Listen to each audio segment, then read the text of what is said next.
కొణిదెల పవన్ కళ్యాణ్ అనే నేను శాసనం ద్వారా నిర్మితమైన భారత రాజ్యాంగం పట్ల నిజమైన విశ్వాసం, విధేయత చూపుతానని, భారతదేశ సార్వభౌమాధికారాన్ని, సమగ్రతని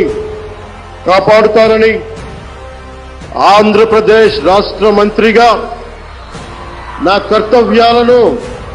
శ్రద్ధతో, అంతఃకరణ శుద్ధితో నిర్వహిస్తానని, భయం గాని, పక్షపాతం గాని, రాగద్వేషాలు గాని లేకుండా రాజ్యాంగాన్ని, శాసనాలని అనుసరించి ప్రజలందరికీ న్యాయం చేకూరుస్తానని దైవ సాక్షిగా ప్రమాణం చేస్తున్నాను.